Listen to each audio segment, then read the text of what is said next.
नमस्कार साथियों, स्वागत है आपका एक बार फिर आपके अपने YouTube channel history by Krishna Sandeep sir. और मैं आपका साथी कृष्णा संदीप सर लेकर आया हूँ आप सभी के लिए 10,000 प्लस प्रश्नों की श्रृंखला में गुप्त काल से संबंधित महत्वपूर्ण प्रश्न। तो चलिए शुरू करते हैं। क्वेश्चन नंबर 1, गुप्त काल के दौरान भारत में बलात्श्रम या विष्टि के संदर्भ में निम्नलिखित में से कौन सा कथन सही है? ऑप्शन नंबर 1, इस राज्य के लिए आय का एक स्रोत जनता द्वारा दिया जाने वाला एक प्रकार का कर माना जाता था। ऑप्शन नंबर 2 है, यह गुप्त साम्राज्य के मध्य प्रदेश तथा काठियावाड़ क्षेत्रों में पूर्णतः अविद्यमान था। ऑप्शन नंबर 3 है, बलात् श्रमिक साप्ताहिक मजदूरी का हकदार होता था। ऑप्शन नंबर 4 है, मजदूर के ज्येष्ठ पुत्र को बलात् श्रमिक के रूप में भेज दिया जाता था। तो इसका सही आंसर है, इसे राज्य के लिए आय का एक स्रोत जनता द्वारा दिया जाने वाला एक प्रकार का कर माना जाता था। गुप्त काल के दौरान भारत में बलात्श्रम यानी विष्टि के संदर्भ में सत्य कथन है कि इसे राज्य के लिए आय का एक स्रोत जनता द्वारा दिया जाने वाला एक प्रकार का कर माना जाता है। गुप्त काल भारत के इतिहास में स्वर्ण काल की संज्ञा से अभिहित किया गया है। इस काल में राज्य की आय का प्रमुख स्रोत विभिन्न प्रकार के कर थे। वे कर कौन कौन से थे? प्रमुख कर प्रचलित थे वे थे भाग, भोग, उदंग, ऊपरी कर, भूतावाप, प्रत्याय, शुल्क, विष्टि आदि। विष्टि कर वणिकों एवं शिल्पियों से राजकर के रूप में लिया जाता था। इस कर के अंतर्गत उन्हें बिना पारिश्रमिक के श्रमदान अर्थात बेगार करना पड़ता था। यद्यपि बेगार प्रथा का प्रमाण मौर्य युग से ही मिलता है, किंतु गुप्त काल में यह प्रथा बहुत मजबूत हो गई थी। नेक्स्ट क्वेश्चन, इनमें से किसने पहली बार यह व्याख्या की कि पृथ्वी के अपनी धुरी पर घूमने के कारण ही प्रतिदिन सूर्योदय एवं सूर्यास्त होता है? Option number 1 Aryabhata, option number 2 Bhaskara, option number 3 Brahmagupta, option number 4 Varahamihira, option number 5 इनमें से कोई नहीं। तो इसका सही आंसर है आर्यभट्ट। आर्यभट्ट के अनुसार पृथ्वी के अपनी दूरी पर घूमने के कारण ही प्रतिदिन सूर्य या सूर्यास्त होता है। आर्यभट्ट गुप्त काल के एक महान वैज्ञानिक थे। उन्होंने अनेक वैज्ञानिक ग्रंथों की रचना की जिसमें अनेक वैज्ञानिक सिद्धांत दिए गए हैं। उनके ग्रंथ आर्यभट्टीय से प्रभावित होकर गुप्त राजा बुद्धगुप्त ने उन्हें नालंदा विश्वविद्यालय का प्रमुख बना दिया था। आर्यभट्ट अपने जन्मकाल की सुस्पष्ट सूचना देने वाले भारत के पहले वैज्ञानिक थे। इन्होंने कई ग्रंथों की रचना की थी। आर्यभट्टीय, दसगीतिका, तंत्र और आर्यभट्ट सिद्धांत। आर्यभट्ट का सबसे लोकप्रिय ग्रंथ आर्यभट्टीय है, जिसका यह नाम उनके 100 वर्षों बाद एक भारतीय गणितज्ञ भास्कर ने दिया था। सर्वप्रथम आर्यभट्ट के आर्यभट्टीय ग्रंथ के गोलपाद नामक अध्याय में यह घोषित किया गया है कि पृथ्वी स्वयं अपनी धुरी पर घूमती है, जिसके कारण प्रतिदिन सूर्योदय एवं सूर्यास्त होता है। नेक्स्ट क्वेश्चन है, गुप्त स्वर्ण मुद्रा को कहा जाता था? ऑप्शन नंबर 1 कारशार्पण, ऑप्शन नंबर 2 दिनार, option number 3 Nishank, option number 4 सुवर्ण। तो इसका सही आंसर है दिनार। गुप्त शासकों का युग सिक्कों के इतिहास में स्वर्ण युग कहलाता है। इस युग में बड़ी संख्या में सोने के सिक्कों का प्रचलन हुआ। इसके साथ ही इस युग के सिक्के कलात्मक सौंदर्य और विविधता की दृष्टि से भी बेजोड़ थे। गुप्त शासकों की स्वर्ण मुद्रा को दिनार तथा चांदी के सिक्के को रूपक कहा जाता है। अब इसको याद करने की ट्रिक है कि गुप्त काल में सोने की दीवार है। गुप्त काल में सोने की दीवार या दिनार है तो दीवार कर दो इसको, और चांदी के सिक्के को ये चांद सा रोशन चेहरा, रूप की बात कर रहे हैं, इससे याद हो जाएगा आपको। नेक्स्ट क्वेश्चन है, गुप्त काल के दौरान भूमि के रिकॉर्ड की सुरक्षित देखभाल के लिए जिम्मेदार अधिकारी था जाना जाता है? ऑप्शन नंबर 1 ध्रुवाधिकरण, ऑप्शन नंबर 2 कर्णिक, ऑप्शन नंबर 3 समाहर्ता, ऑप्शन नंबर 4 है शूलिका। तो इसका सही आंसर है कर्णिक। गुप्त काल के दौरान भूमि रिकॉर्ड की सुरक्षित देखभाल के लिए जिम्मेदार अधिकारी को कर्णिक के रूप में जाना जाता था। नेक्स्ट क्वेश्चन, निम्नलिखित में से किस गुप्त शासक ने सर्वप्रथम सिक्के जारी किए? ऑप्शन नंबर 1 चंद्रगुप्त प्रथम, option number 2 Ghatotkacha, option number 3 Samudragupta, option number 4 Shrigupta. तो इसका सही आंसर है चंद्रगुप्त प्रथम। चंद्रगुप्त प्रथम गुप्त वंश का वास्तविक संस्थापक था और उसने ही सर्वप्रथम मुद्राओं का प्रचलन करवाया था। इतिहास में एक नए संवत गुप्त संवत यानी 319 से 320 ईस्वी के अंदर इसका प्रचलन हुआ था। चलाने का श्रेय भी चंद्रगुप्त प्रथम को दिया जाता है, जबकि रजत सिक्कों का प्रचलन सर्वप्रथम चंद्रगुप्त द्वितीय ने किया था। नेक्स्ट क्वेश्चन, रजत सिक्के जारी करने वाला प्रथम गुप्त शासक था? ऑप्शन नंबर 1 चंद्रगुप्त प्रथम, option number 2 Samudragupta, option number 3 Chandragupta द्वितीय, ऑप्शन नंबर 4 कुमारगुप्त। तो इसका सही आंसर है चंद्रगुप्त द्वितीय। नेक्स्ट क्वेश्चन है, गुप्त नरेश चंद्रगुप्त द्वितीय की दूसरी राजधानी थी? Option number 1 Ujjain, option number 2 Malwa, option number 3 Saurashtra, option number 4 Mehrauli. तो इसका सही आंसर है उज्जैन। गुप्त राजवंश के प्रथम राजधानी पाटलिपुत्र थी। मध्य प्रदेश के मालवा संभाग में स्थित उज्जैन को भारत के प्राचीन ऐतिहासिक नगरों में गिना जाता है। इसको अवंती का भी कहा जाता है। गुप्त सम्राट चंद्रगुप्त द्वितीय ने इसे शकों से छीनकर अपनी राजधानी बनाया।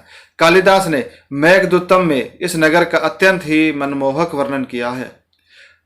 नेक्स्ट क्वेश्चन है, शक विजेता किसे कहा जाता है? ऑप्शन नंबर 1 चंद्रगुप्त प्रथम, option number 2 Samudragupta, option number 3 Chandragupta द्वितीय, ऑप्शन नंबर 4 कुमारगुप्त। तो इसका सही आंसर है चंद्रगुप्त द्वितीय। पश्चिमी तट पर स्थित निवास करने वाले शक जाति के विजय के उपरांत चंद्रगुप्त द्वितीय ने विक्रमादित्य द्वितीय की उपाधि धारण की तथा भारतीय अनुश्रुतियों में उसे शकारी के रूप में स्मरण किया जाता है। बाण ने भी चंद्रगुप्त द्वितीय के शक विजय का उल्लेख किया है। अनुमान लगाया जाता है कि शकों के विरुद्ध उसका अभियान 388 से 401 ईस्वी के बीच हुआ। चंद्रगुप्त को यानी चंद्रगुप्त द्वितीय को देवगुप्त, देवराज और देवश्री कहा जाता है। इसने परम भागवत की उपाधि भी धारण की थी। नेक्स्ट क्वेश्चन है, शकों को प्रथम बार हराने का दावा किसने किया? Option number 1 Chandragupta Maurya, option number 2 Samudragupta, option number 3 Chandragupta Vikramaditya, option number 4 हर्ष। तो इसका सही आंसर है चंद्रगुप्त विक्रमादित्य। नेक्स्ट क्वेश्चन, निम्नलिखित में से किस गुप्त राजा का एक अन्य नाम देवगुप्त मिलता है? Option number 1 Samudragupta, option number 2 Chandragupta द्वितीय, option number 3 Kumaragupta, option number 4 इनमें से कोई नहीं। तो इसका सही आंसर है चंद्रगुप्त द्वितीय। नेक्स्ट क्वेश्चन, परम भागवत की उपाधि धारण करने वाला प्रथम गुप्त शासक था? ऑप्शन नंबर 1 चंद्रगुप्त प्रथम, option number 2 Samudragupta, option number 3 Chandragupta द्वितीय, ऑप्शन नंबर 4 रामगुप्त। तो इसका सही आंसर है चंद्रगुप्त द्वितीय। नेक्स्ट क्वेश्चन है, निम्नलिखित में से किसने विक्रमादित्य की उपाधि ग्रहण की? Option number 1 Chandragupta, option number 2 Chandragupta द्वितीय, option number 3 Samudragupta, option number 4 Kanishka. तो इसका सही आंसर है चंद्रगुप्त द्वितीय। नेक्स्ट क्वेश्चन, निम्नलिखित में से कौन सा गुप्त राजा गुप्त संवत के वर्ष 56 में सिंहासनारूढ़ हुआ था? Option number 1 Samudragupta, option number 2 Chandragupta द्वितीय, ऑप्शन नंबर 3 कुमारगुप्त प्रथम, ऑप्शन नंबर 4 स्कंदगुप्त। तो इसका सही आंसर है चंद्रगुप्त द्वितीय। गुप्त शासक चंद्रगुप्त प्रथम ने 319 या 320 ईस्वी में एक संवत भी चलाया था जो गुप्त संवत के नाम से प्रसिद्ध है। इसी संवत का प्रयोग उसके वंशजों ने किया।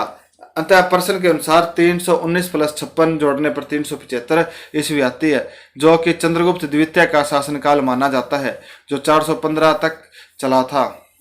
नेक्स्ट क्वेश्चन है,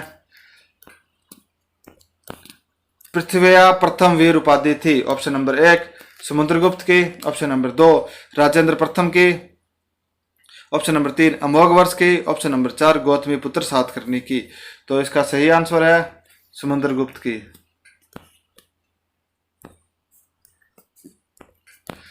हरिसेन रचित प्रयाग प्रशस्ति में गुप्त सम्राट समुद्रगुप्त के लिए पृथ्वीया प्रथम वीर की उपाधि प्रयुक्त हुई है। यह प्रशस्ति वर्तमान समय में इलाहाबाद में स्थित है। विंसेंट सिम्थ ने समुद्रगुप्त को भारत का नेपोलियन कहा है। विवाद के कारण आयोग द्वारा यह प्रश्न मूल्यांकन से बाहर किया गया है। नेक्स्ट क्वेश्चन,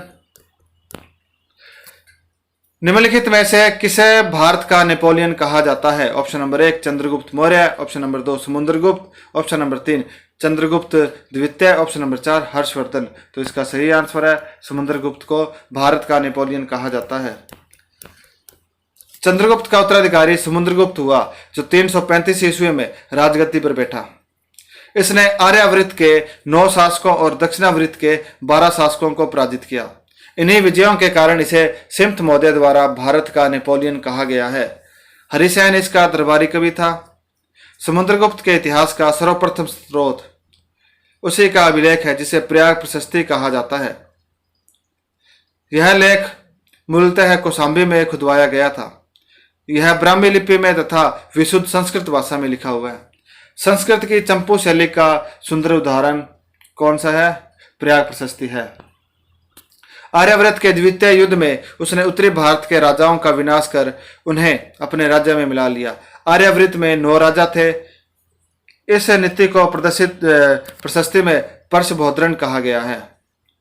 इन 9 राजाओं के नाम हैं रुद्रदेव कौशाम्बी का राजा, मतिल बुलंदशहर का राजा, नागदत्त के राज्य की पहचान संदिग्ध है, चंद्रवर्मा वाकुंडा जिले का शासक था, गणपति नाग मथुरा का, नागसेन पद्मावती में शासन करते थे और अच्युत बरेली का राजा था। नंदी बलवर्मा के राज्यों की पहचान संदिग्ध है। समुद्रगुप्त ने लिच्छवी दोहितर, सर्व राज्योच्छेता और अश्वमेघ पराक्रम की उपाधियां धारण की थी। नेक्स्ट क्वेश्चन है, समुद्रगुप्त की सैनिक उपलब्धियों का वर्णन उसके किन अभिलेखों में किया गया है? ऑप्शन नंबर 1 एरन, ऑप्शन नंबर 2 गया, option number 3 Nalanda, option number 4 Prayag. तो इसका सही आंसर है प्रयाग प्रशस्ति। प्रयाग प्रशस्ति के अंदर इसका उल्लेख किया गया है। नेक्स्ट क्वेश्चन है, निम्नलिखित उपाधियों में से कौन सी एक समुद्रगुप्त से संबंधित नहीं है? ऑप्शन नंबर 1 लिच्छवी दोहितर, ऑप्शन नंबर 2 सर्व राज्योच्छेता, ऑप्शन नंबर 3 अश्वमेघ पराक्रम, ऑप्शन नंबर 4 विक्रमादित्य। तो इसका सही आंसर है विक्रमादित्य की उपाधि उससे संबंधित नहीं है। नेक्स्ट क्वेश्चन, प्रयाग प्रशस्ति के किसके सैन्य अभियान के बारे में जानकारी देती है? ऑप्शन नंबर 1 चंद्रगुप्त प्रथम, option number 2 Samudragupta, option number 3 Chandragupta द्वितीय, ऑप्शन नंबर 4 कुमारगुप्त। तो इसका सही आंसर है समुद्रगुप्त। नेक्स्ट क्वेश्चन है, किस गुप्त सम्राट को लिच्छवी दोहितर बताया गया है? Option number 1 Shrigupta, option number 2 Chandragupta प्रथम, ऑप्शन नंबर 3 चंद्रगुप्त द्वितीय, ऑप्शन नंबर 4 समुद्रगुप्त। तो इसका सही आंसर है समुद्रगुप्त को लिच्छवी दोहितर कहा गया है। नेक्स्ट क्वेश्चन है, निम्नलिखित में से किस गुप्त शासक ने हुणों पर विजय प्राप्त की? ऑप्शन नंबर 1 चंद्रगुप्त द्वितीय, ऑप्शन नंबर 2 कुमारगुप्त प्रथम, option number 3 Skandagupta, option number 4 Bhanugupta. तो इसका सही आंसर है हुणों पर विजय प्राप्त की थी उसने की थी स्कंदगुप्त ने। नेक्स्ट क्वेश्चन, कुमारगुप्त प्रथम के मृत्यु के बाद स्कंदगुप्त शासक बना। उसके शासन की बागडोर संभालते ही हुणों का आक्रमण हुआ, जिसे स्कंदगुप्त पराजित करने में सफल रहा। हुणों पर स्कंदगुप्त की इस सफलता का गुणगान भीतरी अभिलेख एवं जूनागढ़ अभिलेख में मिलता है। नेक्स्ट क्वेश्चन है, गुप्त सम्राट जिसने हुणों को पराजित किया था? Option number 1 Samudragupta, option number 2 Chandragupta द्वितीय, option number 3 Skandagupta, option number 4 Ramagupta. तो इसका सही आंसर है स्कंदगुप्त। नेक्स्ट क्वेश्चन, किस अभिलेख से ज्ञात होता है कि स्कंदगुप्त ने हुणों को पराजित किया था? ऑप्शन नंबर 1 भीतरी स्तंभलेख, ऑप्शन नंबर 2 इलाहाबाद स्तंभलेख, ऑप्शन नंबर 3 मंदसौर अभिलेख, ऑप्शन नंबर 4 उदयगिरी अभिलेख। तो इसका सही आंसर है भीतरी स्तंभलेख। नेक्स्ट क्वेश्चन, निम्नलिखित कथन पढ़िए। कथन है हरिसेन समुद्रगुप्त के दरबार का प्रसिद्ध कवि था। कथन नंबर 2, उसने देवी चंद्रगुप्तम महाकाव्य की रचना की। और कथन नंबर 3 है प्रयाग प्रशस्ति का भी रचयिता था। अब कथन है, बहुत सही उत्तर चयन करना है। कोट नंबर 1, 2, 3 सही है। ऑप्शन नंबर 2 है 1 और 2 सही है। ऑप्शन नंबर 3 2 और 3 सही है। और ऑप्शन नंबर 4 1 और 3 सही है। ऑप्शन नंबर 5 है केवल 1 सही है। तो इसका सही आंसर है 1 और 3 सही है। अब 1 और 3 कौन कौन से हैं? एक है हरिसेन समुद्रगुप्त के दरबार का प्रसिद्ध कवि था और उसी ने प्रयाग प्रशस्ति की रचयिता यानी रचना की थी। नेक्स्ट क्वेश्चन, हरिसेन समुद्रगुप्त के दरबार का प्रमुख कवि था। वह प्रयाग प्रशस्ति का रचयिता था। प्रयाग प्रशस्ति चंपू शैली का एक प्रमुख उदाहरण है। देवी चंद्रगुप्तम नामक नाटक की रचना विशाख दत्त ने की थी। नेक्स्ट क्वेश्चन है, उत्तर गुप्त वंश के लिए निम्नलिखित राजाओं में कौन हर्ष का समकालीन था? Option number 1 Harshagupta, option number 2 Damodar गुप्त, ऑप्शन नंबर 3 माधव गुप्त, ऑप्शन नंबर 4 इनमें से कोई नहीं। तो इसका सही आंसर है माधव गुप्त। हर्षवर्धन के समय में उत्तर गुप्त वंश का माधव गुप्त उसके सामंत के रूप में शासन करता था, जो हर्ष की मृत्यु के बाद स्वतंत्र हो गया। 641 ईस्वी के आसपास हर्षवर्धन ने मगध राज की पदवी धारण की और मगध का आधिपत्य प्राप्त करने के बाद हर्ष ने माधव गुप्त को मगध की राजगद्दी पर प्रतिष्ठित किया। इस प्रकार प्रवर्तिक गुप्त शासकों में अपसड अभिलेख में वर्णित माधव गुप्त को हर्षवर्धन ने मगध की गद्दी पर अपने एक सामंत के रूप में बिठाया था, जो हर्ष का समकालीन था। हर्षगुप्त और दामोदर गुप्त हर्षवर्धन से पहले ही मगध की राजगद्दी संभाल चुके थे। नेक्स्ट क्वेश्चन है, समुद्रगुप्त के प्रयाग प्रशस्ति में कौशल के शासक का क्या नाम दिया है? Option number 1 Shivagupta, option number 2 Someshwar Dev, option number 3 Mahendra, option number 4 Mahipal, option number 5 इनमें से कोई नहीं। तो इसका सही आंसर है महेंद्र। समुद्रगुप्त के प्रयाग प्रशस्ति में कौशल के शासक का नाम महेंद्र बताया गया है।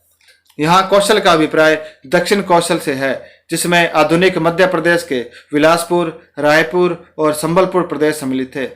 कौशल के अतिरिक्त अन्य राज्य इस प्रकार थे: महाकांतर, व्याघ्रराज, कौशल यानी मंट राज्य, पिष्टपुर, महेंद्रगिरी और कोटूर का राजा स्वामीदत्त। नेक्स्ट क्वेश्चन है, किसके सोने के सिक्कों में हीन धातु के मिश्रण का प्रतिशत अधिक था? ऑप्शन नंबर 1 चंद्रगुप्त प्रथम, ऑप्शन नंबर 2 काच, ऑप्शन नंबर 3 चंद्रगुप्त द्वितीय, ऑप्शन नंबर 4 स्कंदगुप्त। तो इसका सही आंसर है स्कंदगुप्त। प्रारंभिक गुप्त सम्राटों के सिक्के कुषाण सम्राटों के सिक्कों के अनुरूप थे, जिनका वजन 118 से 123 ग्रेन होता था, जिसमें 107 ग्रेन सोना होता था। किंतु स्कंदगुप्त के राज्यकाल में सोने के सिक्कों का वजन 144 से 140 ग्रेन हो गया, किंतु सोने की मात्रा केवल 70% रह गई। नेक्स्ट क्वेश्चन, समुद्रगुप्त के समय कांची के राजा का नाम था? Option number 1 Hastivarman, option number 2 Mantaraj, option number 3 Nilaraj, option number 4 Vishnugopa. तो इसका सही आंसर है विष्णुगोप। समुद्रगुप्त के समय कांची का राजा विष्णुगोप था। प्रयाग प्रशस्ति में समुद्रगुप्त द्वारा दक्षिण भारत में पराजित किए गए राजाओं की सूची दी गई है। 1 नंबर है कौशल का राजा महेंद्र, महाकांतार का राजा व्याघ्रराज, कौरल का राजा मंटराज, पिष्टपुर का राजा महेंद्रगिरी, कोटूर का राजा स्वामीदत्त, एरंडपल का राजा दमन, कांची का राजा विष्णुगोप, अवमुक्त का राजा नीलराज, वेंगी का राजा हस्तिवर्मन, पालक का राजा उग्रसेन, देवराष्ट्र का राजा कुबेर, कोस्तलपुर का राजा धनंजय। नेक्स्ट क्वेश्चन है, परंदत को किसने सौराष्ट्र का प्रांतपति बनाया था? Option number 1 Chandragupta Maurya, option number 2 Rudradaman, option number 3 Chandragupta द्वितीय, ऑप्शन नंबर 4 स्कंदगुप्त। तो इसका सही आंसर है स्कंदगुप्त। स्कंदगुप्त उत्तर में हिमालय से लेकर दक्षिण में नर्मदा नदी तक तथा पूर्व में बंगाल से लेकर पश्चिम में सौराष्ट्र तक के विस्तृत भूभाग पर शासन करने वाला अंतिम महान गुप्त सम्राट था। उसके शासनकाल में सौराष्ट्र प्रांत का राज्यपाल प्रणदत्त था। वह स्कंदगुप्त के पदाधिकारियों में सर्वाधिक योग्य था और उसकी नियुक्ति स्कंदगुप्त ने खूब सोच विचार कर की थी। प्रणदत्त का पुत्र चक्रपालित सौराष्ट्र प्रांत के गिरनार नगर का नगरपति था, जिसने सुदर्शन झील के क्षतिग्रस्त बांध का पुनर्निर्माण करवाया था। जूनागढ़ प्रशस्ति में भी उसका उल्लेख मिलता है। नेक्स्ट क्वेश्चन है, कुमारगुप्त के मंदसौर अभिलेख में वर्णित श्रेणी संगठन का नाम है। ऑप्शन नंबर 1 तंतुवाय, ऑप्शन नंबर 2 दंतकार, ऑप्शन नंबर 3 कुलिक, ऑप्शन नंबर 4 तौलिक। तो इसका सही आंसर है तंतुवाय। कुमारगुप्त के मंदसौर अभिलेख की रचना वत्स भट्टी ने की। मंदसौर पश्चिमी मालवा में शिवना नदी के किनारे स्थित है। इस स्थान को आज दसौर भी कहते हैं। इसका प्राचीन नाम दसपुर था। यह स्थान पहले सिंधिया रियासत में पड़ता था। इस प्रशस्ति के प्रथम 3 श्लोकों में सूर्य की स्तुति की गई है तथा उसके बाद केंद्रीय गुजरात लाट विषय के रमणीक वर्णन से यह प्रारंभ होता है। इसमें तंतुवाय श्रेणी का विस्तार से उल्लेख मिलता है। यह लोग अपने पैतृक व्यवसाय के अतिरिक्त विविध कलाओं में प्रवीण थे। इन दस्तकारों ने अपने शिल्प से अर्जित धन समूह से विलक्षण भव्य सूर्य मंदिर का निर्माण करा दिया। अभिलेख से यह जानकारी प्राप्त होती है कि प्राचीन श्रेणियां बैंकों की भांति कार्य करती थी। नेक्स्ट क्वेश्चन है, निम्नलिखित में से किस अभिलेख से प्रकट होता है कि प्राचीन श्रेणियां बैंक का भी काम करती थी। ऑप्शन नंबर 1 हुविस्क के काल का मथुरा अभिलेख, ऑप्शन नंबर 2 कुमारगुप्त का मंदसौर अभिलेख, ऑप्शन नंबर 3 बुद्धगुप्त का एरन अभिलेख, ऑप्शन नंबर 4 मिहिर भोज का ग्वालियर अभिलेख। तो इसका सही आंसर है कुमारगुप्त का मंदसौर अभिलेख।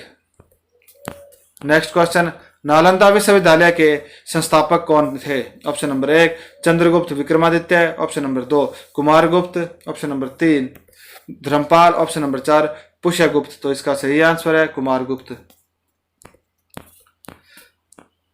चंद्रगुप्त विक्रमादित्य की मृत्यु के उपरांत कुमारगुप्त प्रथम शासक बना, जिसका कार्यकाल 414 से 455 ईस्वी तक था। उसने दसपुर में एक सूर्य मंदिर का निर्माण करवाया था तथा नालंदा में एक विहार की स्थापना भी करवाई, जो आगे चलकर नालंदा विश्वविद्यालय के नाम से विख्यात हुआ।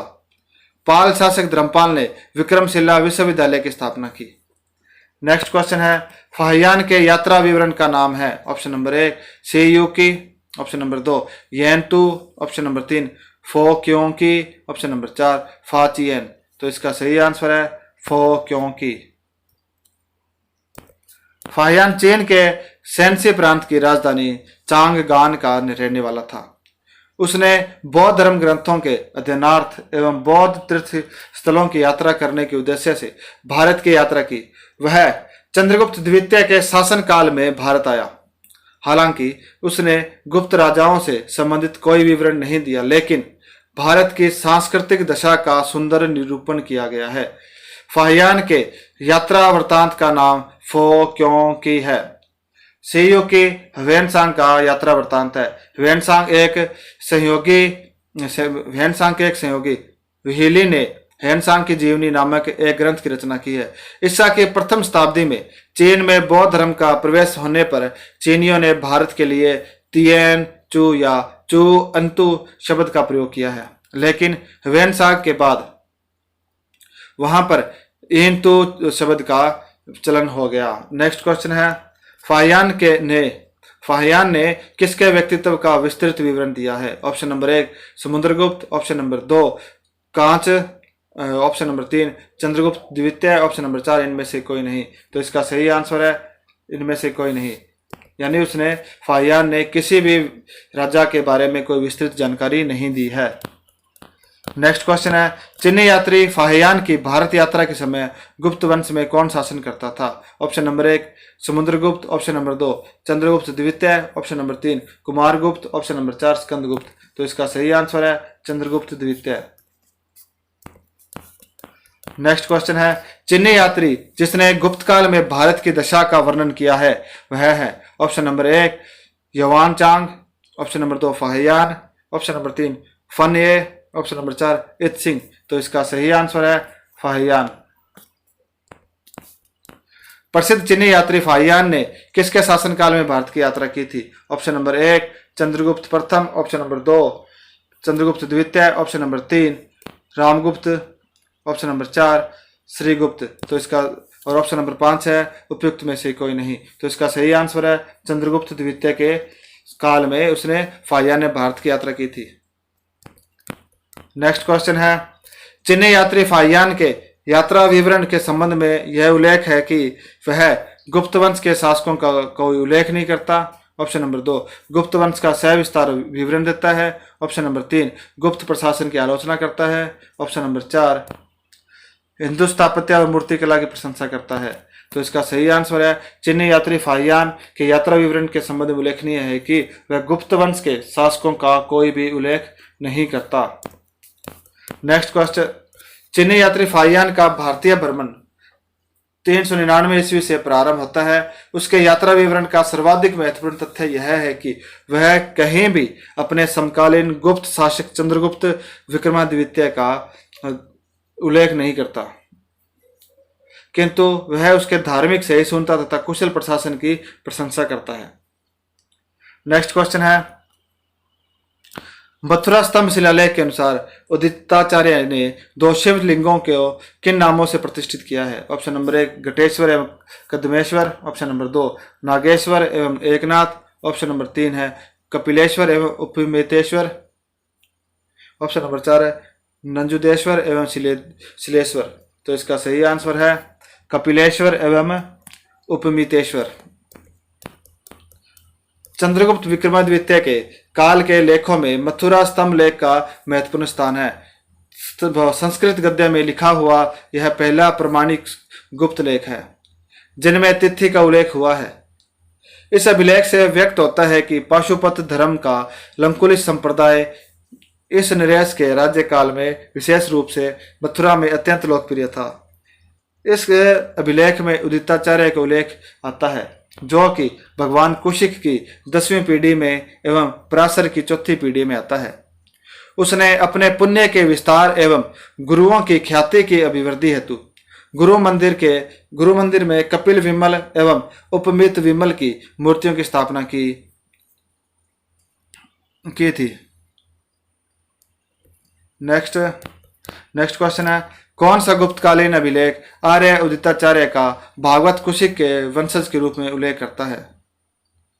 ऑप्शन नंबर 1 दुर्जनपुर स्थित रामगुप्त का जौन प्रतिभा अभिलेख, ऑप्शन नंबर 2 चंद्रगुप्त द्वितीय का मथुरा स्तंभ लेख, और नंबर 3 है स्कंदगुप्त का जूनागढ़ अभिलेख, ऑप्शन नंबर 4 है चंद्र का मेहरौली स्तंभ अभिलेख। तो इसका सही आंसर है चंद्रगुप्त द्वितीय का मथुरा स्तंभ अभिलेख। चंद्रगुप्त द्वितीय विक्रमादित्य का मथुरा स्तंभ अभिलेख उसके शासनकाल के 5वें वर्ष में उत्कीर्ण किया गया। इस अभिलेख से व्यक्त होता है कि पाशुपत धर्म का लंकुलिश संप्रदाय इस नरेश के राज्यकाल में विशेष रूप से मथुरा में अत्यंत लोकप्रिय था। इस अभिलेख में मथुरा के उदिताचार्य का उल्लेख आता है जो कि भगवान कुशिक की 10वीं पीढ़ी में तथा पाराशर की 4थी पीढ़ी में आता है। उदिताचार्य चंद्रगुप्त द्वितीय का समकालीन एवं उपमित विमल का शिष्य था। नेक्स्ट क्वेश्चन है, दामोदरपुर ताम्रपत्र लेख जो स्थानीय प्रशासन का विवरण देता है किसके शासनकाल से संबंधित है? Option number 1 Ramagupta, option number 2 Samudragupta, option number 3 Kumaragupta प्रथम, ऑप्शन नंबर 4 है स्कंदगुप्त। तो इसका सही आंसर है दामोदरपुर ताम्रपत्र लेख कुमारगुप्त प्रथम के शासन के काल से संबंधित है। कुमारगुप्त प्रथम के अब तक कुल 18 अभिलेख प्राप्त हुए हैं। इतने अधिक अभिलेख किसी भी अन्य गुप्त शासक के नहीं मिलते। प्रमुख अभिलेख है विलसड का अभिलेख, गढ़वा के 2 शिलालेख, मंदसौर अभिलेख, करमदंडा अभिलेख, मानकुंवर अभिलेख, मथुरा का लेख, सांची का लेख, उदयगिरी गुहा लेख, तुमेन अभिलेख। बांग्लादेश के 3 स्थलों से कुमारगुप्तकालीन 3 ताम्रपत्र प्राप्त होते हैं। धनदेह ताम्रपत्र, दामोदर ताम्रपत्र, वेग्राम ताम्रपत्र। दामोदर पत्र बांग्लादेश के दिनाजपुर जिले में स्थित है। यहाँ से प्राप्त कुमारगुप्त के 2 अभिलेखों से उसकी शासन व्यवस्था पर प्रकाश पड़ता है। इस प्रदेश को पुंड्रवर्धन कहा गया है, जहां का शासक चिरादत्त था। नेक्स्ट क्वेश्चन है, नगर प्रशासन के प्रसंग में नगर श्रेष्ठी एवं सार्तवाह का उल्लेख निम्नलिखित स्थान से प्राप्त गुप्त अभिलेखों से हुआ है। Option number 1 Madhya Pradesh, option number 2 Pundravardhana, option number 3 Avanti, option number 4 Saurashtra. तो इसका सही आंसर है पुंड्रवर्धन। कुमारगुप्त प्रथम के उत्तरी बंगाल अर्थात पुंड्रवर्धन से प्राप्त दामोदर ताम्रलेख से नगर श्रेष्ठी एवं सार्थवाहों का उल्लेख मिलता है।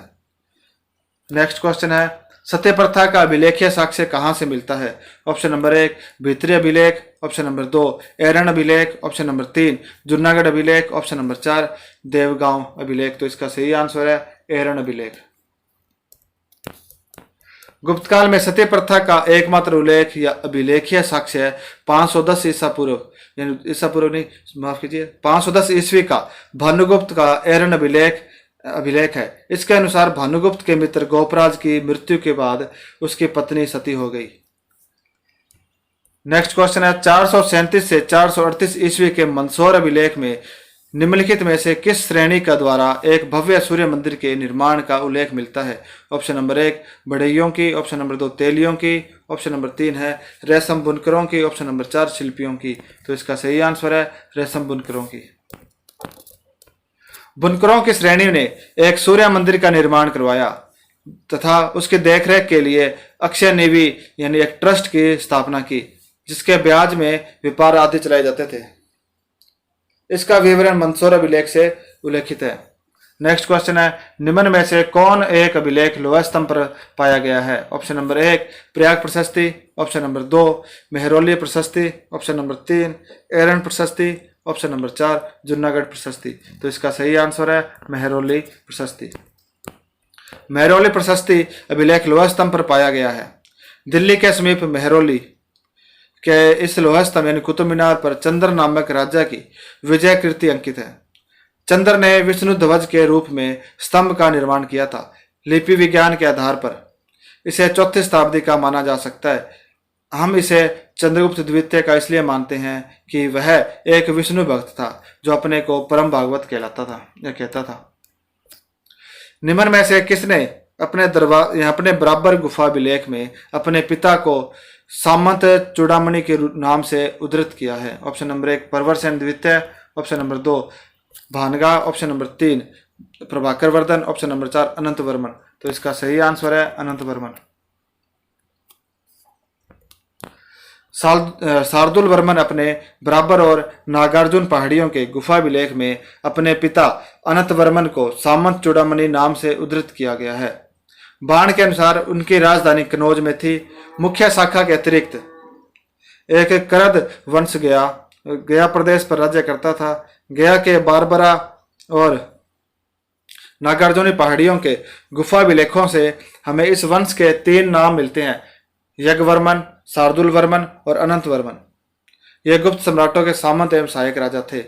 नेक्स्ट क्वेश्चन है, भारत में दार्शनिक विचार के इतिहास के संबंध में सांख्य संप्रदाय से संबंधित निम्नलिखित कथनों पर विचार कीजिए। कथन है, सांख्य पुनर्जन्म या आत्मा के आवागमन के सिद्धांत को स्वीकार नहीं करता।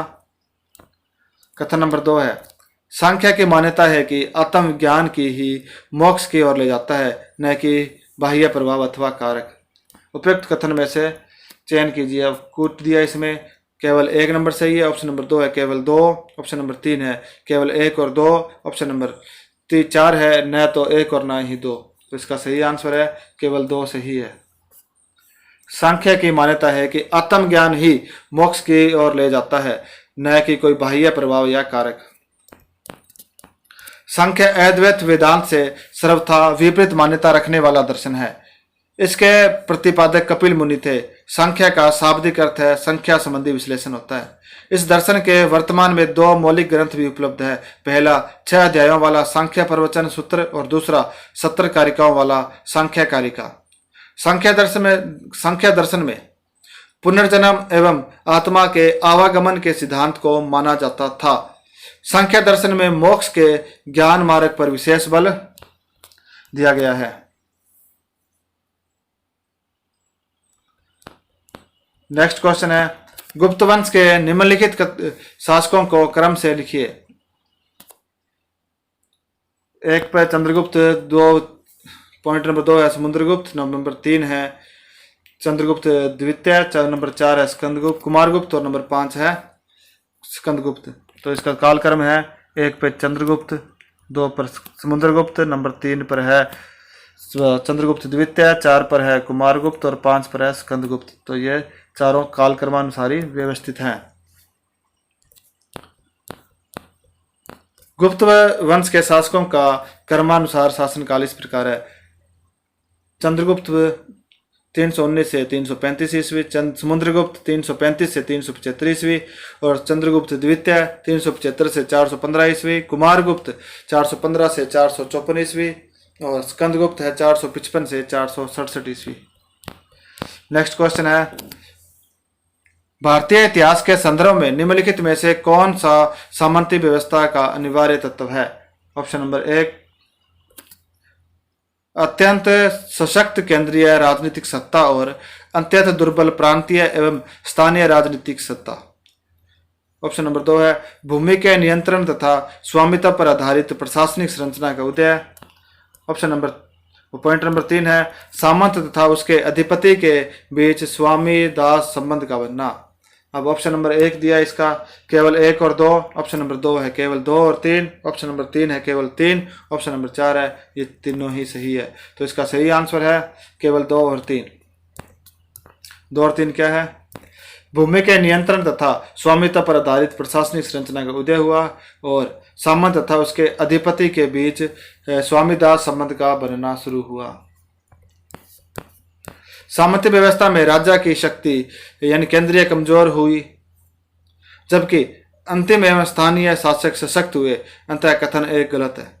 सामंत के अंतर्गत भूमि के नियंत्रण एवं स्वामित्व पर आधारित प्रशासनिक संरचना का उदय हुआ क्योंकि राजाओं के द्वारा अधीनस्थ शासकों को भूमि का दान दिया गया जो धीरे धीरे प्रबल होते गए, इसलिए कथन 2 सही है। और सामंती व्यवस्था में राजा को स्वामी और सामंतों को दास, यहाँ दास से तात्पर्य स्वामी भक्ति से है, माना गया है। नेक्स्ट क्वेश्चन है, गुप्त राजवंश के शासनकाल के दौरान समाज के संदर्भ में निम्नलिखित कथनों पर विचार कीजिए। कथन है, उस समय सती प्रथा किसी स्त्री का उसके पति की चिता के साथ अविदित था। कथन नंबर 2 है, उस समय पांचवाना लोकप्रिय था। इनमें से कौन सा सही है? कथन नंबर 1 सही है, ऑप्शन नंबर 2 है केवल 2 सही है, ऑप्शन नंबर 3 है केवल 1 और 2 दोनों सही है, ऑप्शन नंबर 4 है ना 1 सही है ना 2 सही है। तो इसका सही आंसर है केवल 2 सही है। उस समय पांचवाना लोक प्रचलित था। गुप्त काल में सती प्रथा के संबंध में जानकारी थी, भले ही यह प्रथा न तो समाज में लोकप्रिय हो पाई थी न ही इसे कोई शास्त्रीय मान्यता मिल चुकी थी। सती प्रथा को लेकर केवल 510 ईस्वी के भानुगुप्त एरण्य विलेख में मिलता है जिसके अनुसार उसके मित्र गोपराज की मृत्यु के पश्चात उसकी पत्नी सती हो गई थी और गुप्त काल में पांचवाना लोक प्रचलित था। इस हिसाब से ये दोनों कथन ही सत्य है।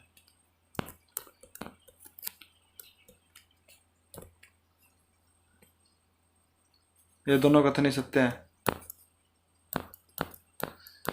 नेक्स्ट क्वेश्चन है, निम्नलिखित साहित्य की शास्त्रीय पुस्तकों में से कौन गुप्त काल में लिखी गई थी? अमरकोश, ऑप्शन पॉइंट नंबर 2 है Kamasutra, point number 3 Meghdoot, point number 4 मुद्रा राक्षस। अब कूट का चयन करना है, केवल 1 और 2, ऑप्शन नंबर 2 है 2 और 3, ऑप्शन नंबर 3 है केवल 1 2 3 और ऑप्शन नंबर 4 है ये चारों ही। तो इसका सही आंसर है ये चारों ही गुप्त काल में लिखी गई थी। कला और साहित्य के विकास की दृष्टि से गुप्त काल को भारतीय इतिहास का क्लासिक अथवा स्वर्ण युग कहा गया है। इस समय साहित्य की विविध विद्याओं की सृजना हुई।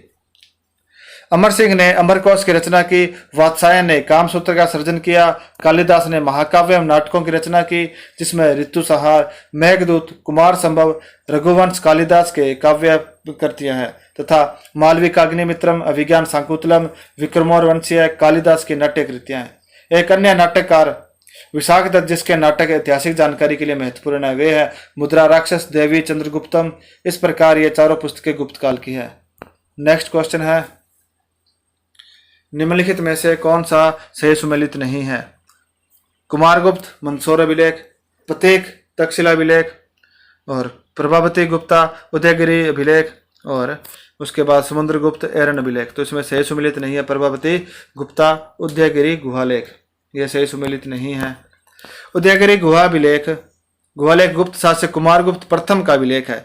यह मुख्यतः जैन अभिलेख है जिसमें शंकर नामक व्यक्ति द्वारा उस स्थान में पार्श्वनाथ की मूर्ति स्थापित किए जाने का विवरण है। नेक्स्ट क्वेश्चन है, निम्नलिखित कथनों को ध्यानपूर्वक पढ़िए। कथन है, गुप्त सम्राट स्वयं के लिए दैवीय अधिकारों का दावा करते थे। कथन नंबर 2 है, उनका प्रशासन नितांत केंद्रीकृत था। पॉइंट नंबर 3 है, उन्होंने भूमिदान की परंपरा को विस्तारित किया। अब कथन है इसका, ऑप्शन नंबर 1 है 1, 2, 3 सही है। ऑप्शन नंबर 2 1 और 2 सही है। ऑप्शन नंबर 3 है 1 और 3 सही है। ऑप्शन नंबर 4 है 2 और 3 सही है। तो इसका सही आंसर है 1 और 3 सही है। 1 और 3 क्या कहता है? 1 नंबर कहता है कि गुप्त सम्राट स्वयं के लिए दैवीय अधिकारों का दावा करते थे, यह कथन सही है। और उन्होंने भूमिदान की परंपरा को विस्तारित किया, यह कथन भी सत्य है। गुप्त सम्राट अपनी दैवीय उत्पत्ति में विश्वास करते थे तथा महाराजाधिराज, परम भटारक, एकराट, परमेश्वर जैसी विशाल उपाधि धारण करते थे। गुप्त काल में प्रशासन का विकेंद्रीकरण प्रारंभ हो गया था।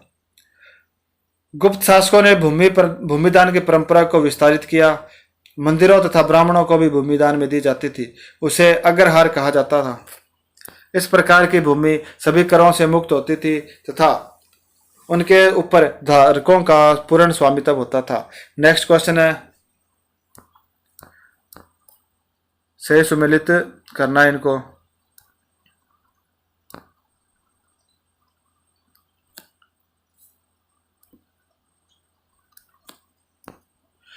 तो देवपुत्र कौन था? राजकीय उपाधि। और गोलमिक राज्य कर्मचारी। और कुल्यवाप है भूमि माप इकाई। और आहार प्रशासकीय इकाई। देवपुत्र राजकीय उपाधि, गोलमिक राज कर्मचारी, कुल्यवाय भूमि माप इकाई और आहार प्रशासनिक इकाई। इसको फिर सुमेलित करना है। इसमें कुमारगुप्त प्रथम तो यह संबंधित है महादेवी अनंत देवी से, और चंद्रगुप्त प्रथम ये महादेवी कुमार देवी से संबंधित है, और चंद्रगुप्त द्वितीय यह महादेवी कुबेर नागा से संबंधित है। चंद्रगुप्त प्रथम के शासनकाल की सर्वाधिक महत्वपूर्ण घटना गुप्तों एवं लिच्छवियों के बीच वैवाहिक संबंध की स्थापना है। चंद्रगुप्त एक दूरदर्शी सम्राट था। लिच्छवियों का सहयोग एवं समर्थन प्राप्त किया और लिच्छवी वंश की राजकुमारी कुमार देवी के साथ अपना विवाह किया। गुप्त वंश में सर्वप्रथम चंद्रगुप्त प्रथम ने ही रजत मुद्राओं का प्रचलन किया था। उपरोक्त सिक्कों के मुख्य भाग पर चंद्रगुप्त तथा कुमार देवी की आकृतियां उनके नामों के साथ साथ अंकित है। नागवंशी शासकों का समर्थन प्राप्त करने के लिए चंद्रगुप्त द्वितीय ने नाग राजकुमारी कुबेर नागा के साथ विवाह किया था। कुमारगुप्त प्रथम ने महादेवी अनंत देवी के साथ वैवाहिक संबंध स्थापित किया था। कदम्ब राजवंश के लोग कुंतल कर्नाटक में शासन करते थे। गोलकुंडा विलेख से पता चलता है कि इस वंश के शासक काकुत्स वर्मन ने अपनी एक पुत्री का विवाह किसी गुप्त राजकुमार से किया था। अनुमान किया जाता है कि चंद्रगुप्त के पुत्र कुमारगुप्त प्रथम का विवाह कदम वंश में हुआ था। नेक्स्ट क्वेश्चन है, सारनाथ की भूमि स्पर्श मुद्रा वाली बुद्ध प्रतिमा कालांकित है। ऑप्शन नंबर 1 कुषाण काल से, ऑप्शन नंबर 2 गुप्त काल, ऑप्शन नंबर 3 वर्धन काल, ऑप्शन नंबर 4 राजपूत काल। तो इसका सही आंसर है गुप्त काल। सारनाथ की भूमि स्पर्श वाली बुद्ध प्रतिमा गुप्त काल की है। गुप्त काल की 3 बुद्ध मूर्तियां उल्लेखनीय है। सारनाथ की बुद्ध मूर्ति, मथुरा की बुद्ध मूर्ति, सुल्तानगंज की बुद्ध मूर्ति इस समय बर्मिंघम संग्रहालय में है, बर्मिंघम संग्रहालय में स्थित है। इनमें सारनाथ बुद्ध मूर्ति अत्यंत आकर्षक है।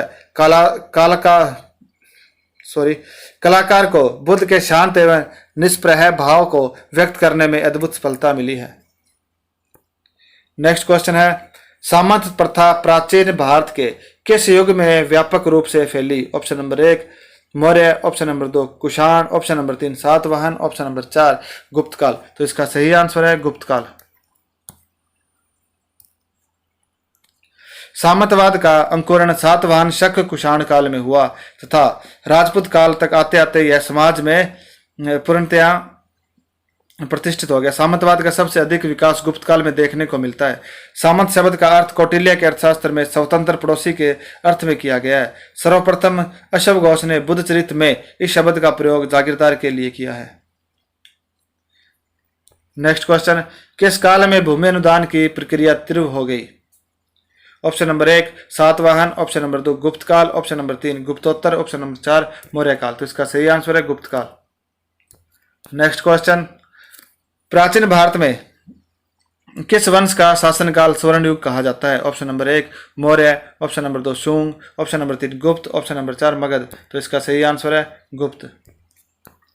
प्राचीन काल में गुप्त वंश का शासनकाल 319 से 550 ईस्वी स्वर्ण युग के नाम से जाना जाता है। इस समय कला, साहित्य, धर्म व आर्थिक क्षेत्र में भारत ने अभूतपूर्व उन्नति की थी। शुंग वंश 184 ईसा पूर्व से 75 ईसा पूर्व में कला की बहुत अधिक उन्नति हुई। मौर्य वंश 323 ईसा पूर्व से 184 ईसा पूर्व तक ने उत्तर भारत में एक शक्तिशाली साम्राज्य की स्थापना सर्वप्रथम किया। मगध साम्राज्य की स्थापना सर्वप्रथम हर्यक वंश के बिंबिसार ने की थी। नेक्स्ट क्वेश्चन है, बाल विवाह की प्रथा आरंभ हुई? ऑप्शन नंबर 1 मौर्य काल, ऑप्शन नंबर 2 कुषाण काल, ऑप्शन नंबर 3 गुप्त काल, ऑप्शन नंबर 4 है हर्षवर्धन के काल में। तो इसका सही आंसर है गुप्त काल में। नेक्स्ट क्वेश्चन, नालंदा विश्वविद्यालय के स्थापना का युग है? Option number 1 Maurya, option number 2 Kushan, option number 3 गुप्त, ऑप्शन नंबर 4 है पाल। तो इसका सही आंसर है गुप्त। नालंदा बिहार प्रांत की राजधानी पटना के दक्षिण से लगभग 40 मील की दूरी पर स्थित है। सर्वप्रथम यहाँ एक बौद्ध विहार की स्थापना गुप्त काल में करवाई गई। चीनी यात्री हेनसांग लिखता है कि इसका संस्थापक सक्रादित्य था, जिसने बौद्ध धर्म के त्रिरत्नों के प्रति महती श्रद्धा के कारण इसकी स्थापना कराई। सक्रादित्य की पहचान कुमारगुप्त प्रथम से की जाती है, जिसकी सुप्रसिद्ध उपाधि महेंद्रादित्य थी। 5वीं सदी में 5वीं सदी से 6वीं सदी आते आते यह विश्वविद्यालय न केवल भारत अपितु अंतर्राष्ट्रीय जगत में भी प्रतिष्ठित हो गया। मौर्य और कुषाण काल गुप्त काल का पूर्ववर्ती काल है, जबकि पालों के समय में नालंदा अपने उत्कर्ष पर था। नेक्स्ट क्वेश्चन है, किस शासक वंश ने मंदिरों में ब्राह्मणों को सबसे अधिक ग्राम अनुदान में दिया था? ऑप्शन नंबर 1 गुप्त वंश, ऑप्शन नंबर 2 पाल वंश, option number 3 Rashtrakuta, option number 4 प्रतिहार। तो इसका सही आंसर है गुप्त वंश। गुप्त वंश या शासकों का समय ब्राह्मण धर्म एवं हिंदू धर्म के पुनरुत्थान का समय माना जाता है। हिंदू धर्म के विकास की यात्रा के इस चरण में कुछ महत्वपूर्ण परिवर्तन दृष्टिगोचर हुए, जैसे मूर्ति पूजा हिंदू धर्म का सामान्य लक्षण बन गई, यज्ञ का स्थान उपासना ने ले लिया एवं गुप्त काल में ही वैष्णव एवं शैव धर्म के मध्य समन्वय स्थापित हुआ। ईश्वर भक्ति को महत्व दिया गया। तत्कालीन महत्वपूर्ण संप्रदाय के रूप में वैष्णव एवं शैव संप्रदाय प्रचलन में थे। वैष्णव धर्म गुप्त शासकों का धर्म था। अनेक गुप्त राजाओं ने परम भागवत की उपाधि धारण की और इन राजाओं ने अपनी राजाज्ञाएं गरुड़ ध्वज में अंकित करवाई। चंद्रगुप्त द्वितीय एवं समुद्रगुप्त द्वारा जारी किए गए सिक्कों पर विष्णु के वाहन गरुड़ की आकृति खुदी हुई मिली है। नेक्स्ट क्वेश्चन है, मालव काल गणना निम्नलिखित में से किन संवत से अभिन्न थी? Option number 1 Vikram, option number 2 शक, ऑप्शन नंबर 3 गुप्त, ऑप्शन नंबर 4 कली। तो इसका सही आंसर है गुप्त।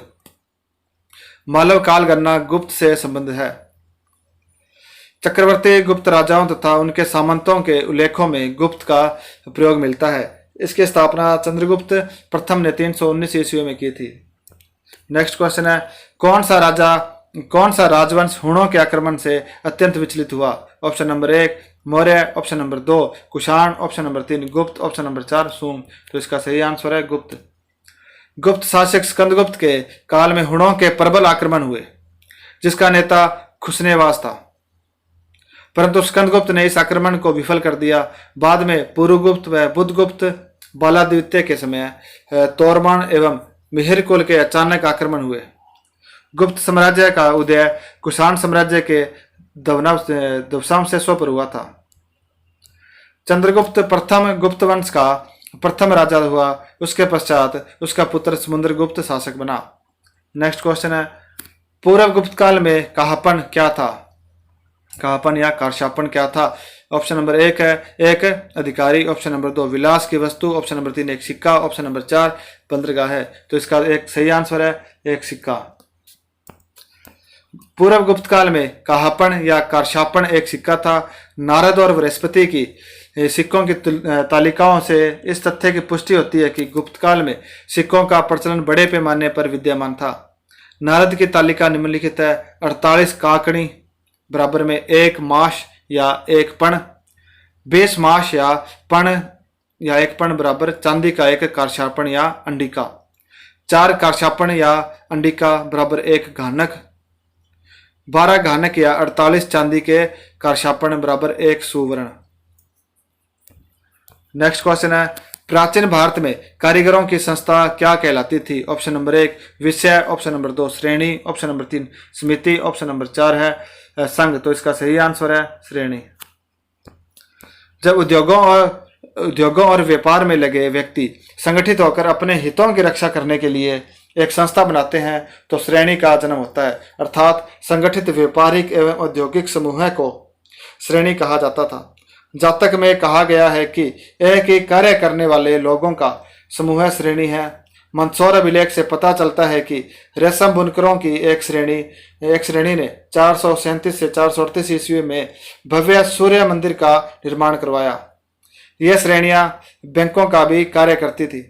इंदौर ताम्रपत्र से पता चलता है कि इंद्रपुर के तेलियों की श्रेणी के पास देव विष्णु नामक ब्राह्मण ने पूंजी जमा कराई ताकि सूर्य मंदिर के दीपक की स्थायी रूप से देखरेख की जा सके। नेक्स्ट क्वेश्चन है, प्राचीन काल में किस वर्ण को सार्तवाह भी कहा जाता था? ऑप्शन नंबर 1 ब्राह्मण, ऑप्शन नंबर 2 क्षत्रिय, ऑप्शन नंबर 3 वैश्य, ऑप्शन नंबर 4 शूद्र। तो इसका सही आंसर है वैश्य। प्राचीन काल में वैश्य वर्ण सार्तवाह भी कहलाता था, यह व्यापारियों का प्रधान होता था। नेक्स्ट क्वेश्चन है, गुप्त पूर्व काल में निम्न में से कौन उन्नी वस्त्र उत्पादन का एक प्रमुख केंद्र था? Option number 1 Varanasi, option number 2 Ujjain, option number 3 Mathura, option number 4 Gandhara. तो इसका सही आंसर है गांधार। पूर्व गुप्त काल में गांधार उन्नी वस्त्र के लिए विशेष प्रसिद्ध था। यहाँ पर विशेष प्रजाति की भेड़ें पाई जाती थी जिनके कोमल यानी मृषण ऊनों से वस्त्र तैयार किए जाते थे जो विशेष प्रकार के होते थे तथा कड़ाके की ठंड में भी गर्मी पहुंचाते थे। यह हस्तशिल्प परंपरा आज भी भारत के कश्मीर राज्य में विद्यमान है। नेक्स्ट क्वेश्चन है, निम्नलिखित में से कौन सा शब्द बाजार केंद्र को संकेतित करता है? ऑप्शन नंबर 1 प्रासाद, ऑप्शन नंबर 2 निगम, ऑप्शन नंबर 3 ग्राम, ऑप्शन नंबर 4 है नदी। तो इसका सही आंसर है निगम। प्राचीन भारत में व्यापारियों के संघ की विशिष्ट संज्ञा निगम थी। अमरकोश में निगम का प्रयोग नगर के लिए तथा निगम का प्रयोग व्यापारिक तथा नागरिक दोनों के लिए मिलता है। निगम ऐसे व्यापारियों का संगठन था जो स्थायी रूप से एक ही नगर में रहकर व्यापार करते थे। यह विशेष रूप से नगर के व्यापारियों के हितों की देखरेख करने वाली संस्था प्रतीत होती है। नेक्स्ट क्वेश्चन है, गुप्तकालीन भारत में महतर और पटकिल पदनाम किन के लिए प्रयुक्त होते हैं? ऑप्शन नंबर 1 सैन्य अधिकारी, ऑप्शन नंबर 2 ग्राम मुखिया, ऑप्शन नंबर 3 वैदिक कर्मकांड के विशेषज्ञ, ऑप्शन नंबर 4 है शिल्पी श्रेणियों के प्रमुख। तो इसका सही आंसर है ग्राम मुखिया के लिए महतर और पटकिले पदनाम का उल्लेख किया गया है। प्राचीन काल में ग्राम के मुखिया को महाराष्ट्र में पटकिल और उत्तर प्रदेश में महतर कहा जाता था। नेक्स्ट क्वेश्चन है, गुप्त काल में उत्तर भारतीय व्यापार निम्नलिखित में से किस एक पतन से संचालित होता था? Option number 1 Tamralipti, option number 2 Bharuch, option number 3 कल्याण, ऑप्शन नंबर 5 कांबे। तो इसका सही आंसर है ताम्रलिप्ति। 364 ईस्वी में रोमन साम्राज्य 2 भागों में बंट गया जिससे आगामी 100 वर्षों तक स्थिति अत्यंत कठिन थी। 5वीं शताब्दी के आरंभ से ही अनेक आक्रमणकारियों ने रोमन साम्राज्य को लक्ष्य बनाया। स्पष्ट है कि रोमन साम्राज्य की स्थिति इतनी दयनीय हो गई थी कि रोम के नागरिक प्राच्य जगत से व्यापार को प्रोत्साहन नहीं दे सकते। फलतः इस समय भारत का व्यापार मुख्य रूप से दक्षिण पूर्व एशिया से होने लगा। इस व्यापार का संचालन बंगाल स्थित ताम्रलिप्ति बंदरगाह से होता था, जहां से नीला रेशम तथा तांबा निर्यात किया जाता था। नेक्स्ट क्वेश्चन है, गुप्त शासकों द्वारा जारी किए गए चांदी के सिक्के कहलाते थे? ऑप्शन नंबर 1 रूपक, option number 2 karshapana, option number 3 दिनार, ऑप्शन नंबर 5 पण। तो इसका सही आंसर है चांदी के रूपक।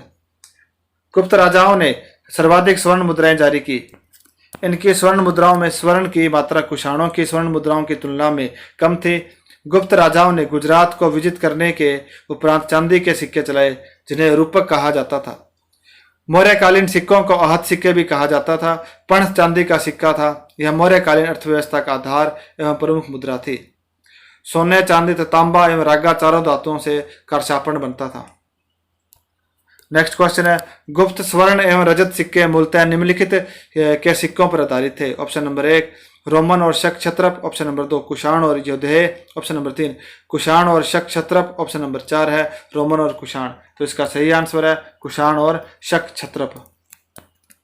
गुप्त काल के स्वर्ण एवं रजत सिक्के कुषाण और शक क्षत्रपों के सिक्कों पर आधारित थे, लेकिन गुप्त शासकों ने सबसे अधिक स्वर्ण सिक्के जारी किए। यद्यपि स्कंदगुप्त के शासनकाल में सिक्कों के का वजन तो बढ़ा, लेकिन इस काल में मिलावट भी मिलती है। नेक्स्ट क्वेश्चन है, गुप्तकालीन समाज में हास्य के कारण थे? ऑप्शन नंबर 1 जातियों की संख्या बढ़ जाना, ऑप्शन नंबर 2 शूद्रों की कृषि में संख्या कम होना, ऑप्शन नंबर 3 है अछूतों की संख्या कम होना, ऑप्शन नंबर 5 वाणिज्य व्यापार का हास्य। तो इसका सही आंसर है वाणिज्य व्यापार का हास्य। गुप्तकालीन समाज के हास्य कारण यानी नष्ट होने के कारण में वाणिज्य व्यापार का हास्य था। इस समय कुषाण काल की तुलना में गुप्तकालीन व्यापार हास्य कर रहा था, ह्रास कर रहा था। आंतरिक व्यापार के ह्रास के मुख्य कारणों में मुख्यतः 2 कारण थे। ग्राम आत्मनिर्भर उत्पादन इकाई बनते जा रहे थे। अंततः आंतरिक दृष्टि से उस वस्तुओं का उत्पादन व्यापार के लिए कम हो गया। मुद्रा प्रणाली का पतन, चांदी, तांबे आदि से सिक्कों का चलन कम हो रहा था तथा फाहियान के अनुसार वस्त्र विनिमय और कौड़ियों का प्रयोग हो रहा था। नेक्स्ट क्वेश्चन है, प्राचीन काल में अक्षय निधि था? ऑप्शन नंबर 1 राजस्व संगठन, ऑप्शन नंबर 2 सैन्य संगठन, ऑप्शन नंबर 3 व्यापारिक संगठन, ऑप्शन नंबर 4 है उपयुक्त में से कोई नहीं। तो इसका सही आंसर है उपयुक्त में से कोई नहीं। प्राचीन काल में अक्षय निधि एक स्थायी पूंजी थी। लोग यहाँ धन जमा करते थे, यहाँ ब्याज मिलता था। अक्षय निधि से लोग धन उधार भी ले सकते थे, जिस पर उन्हें ब्याज देना पड़ता था। यानी एक ये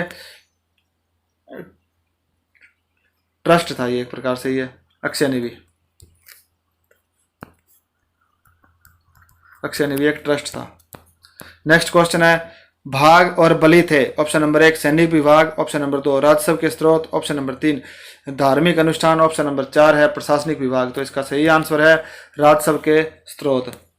भाग व भोग के अतिरिक्त गुप्त अभिलेखों में उद्रंग और ऊपरी कर नामक करों का उल्लेख मिलता है।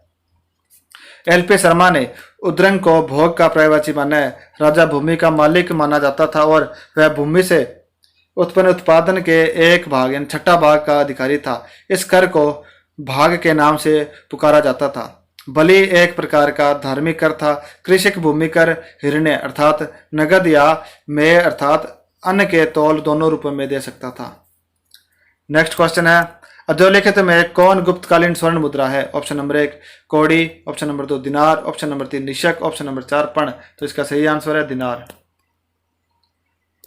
गुप्तकालीन स्वर्ण मुद्रा को दिनार कहा जाता था, जबकि फाहियान ने कौड़ियों का भी व्यापार विनिमय में उपयोग की बात कही है। नेक्स्ट क्वेश्चन है, गुप्त अभिलेखों में सोने के सिक्के के लिए प्रयुक्त दिनार शब्द निम्नलिखित में से किससे निकला है? Option number 1 Sanskrit, option number 2 Greek, option number 3 चीनी, ऑप्शन नंबर 4 है लैटिन। तो इसका सही आंसर है लैटिन। दिनार शब्द डेनेरियस शब्द से बना है, जो कि लैटिन शब्द है। दिनार सिक्कों का प्रचलन रोमन सिक्कों के आधार पर हुआ है। नेक्स्ट क्वेश्चन, निम्नलिखित में से कौन सी निधि गुप्त सिक्कों की सबसे बड़ी निधि थी? ऑप्शन नंबर 1 बस्ती निधि, ऑप्शन नंबर 2 बयाना निधि, ऑप्शन नंबर 3 हाजीपुर निधि, ऑप्शन नंबर 4 कोटवा निधि। तो इसका सही आंसर है बयाना निधि।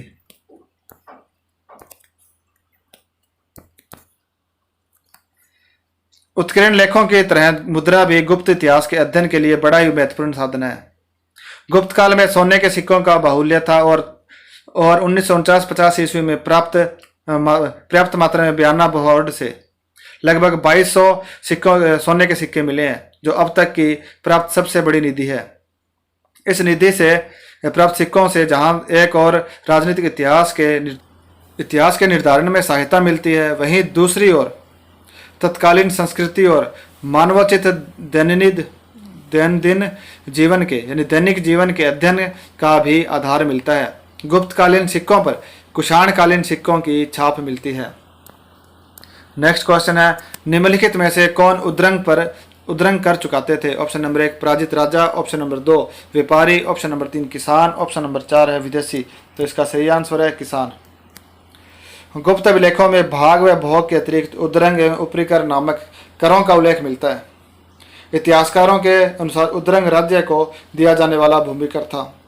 भूमिकर कृषक हिरण्य अर्थात नगद या में अर्थात अन्न के तौल दोनों रूपों में दे सकते थे।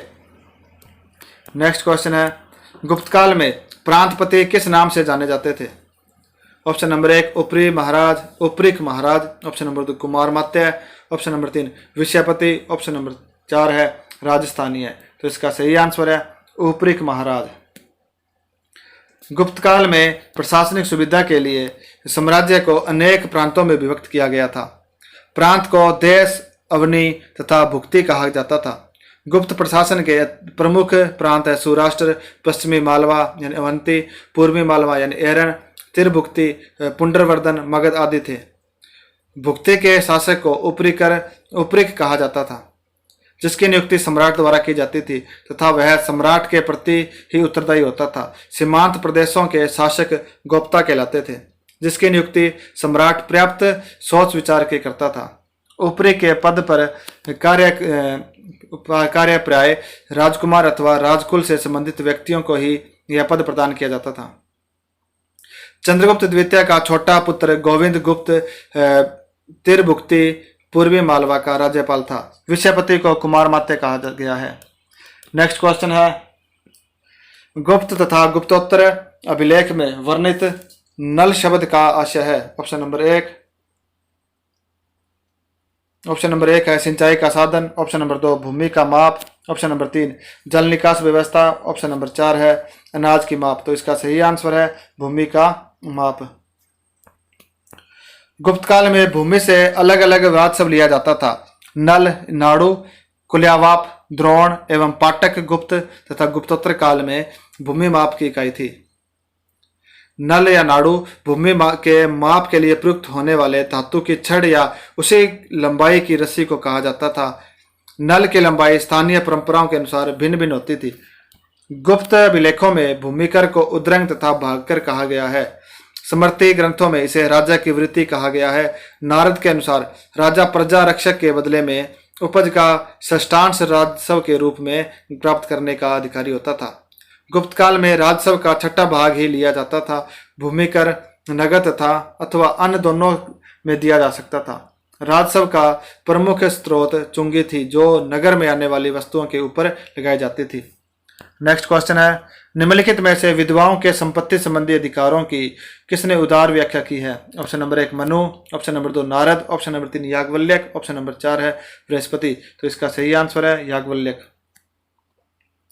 याज्ञवल्क्य ने कही है। स्त्रियों के संपत्ति संबंधी अधिकारों के विषय में याज्ञवल्क्य स्मृति में निरूपित मान्यताएं महत्वपूर्ण है। उन्होंने पत्नी को भी पति की संपत्ति का अधिकारी बताया। पुत्र के अभाव में पुरुष की संपत्ति पर उसकी पत्नी का सर्वप्रथम अधिकार होगा और उसके बाद उसकी कन्याओं का। यह मंतव्य मनु, आप स्तंभ आदि के विधानों के सर्वथा प्रतिकूल है। बृहस्पति और नारद ने भी कहा है कि कन्या भी पुत्र के समान संतान होती है, अतः पुत्र के अभाव में उसका संपत्ति पर अधिकार होना चाहिए। कात्यायन ने पत्नी को धनहरी संपत्ति प्राप्त करने वाली बताया है। उसके जीवित न होने पर कन्या को, परंतु यह विषय विवादाग्रस्त था।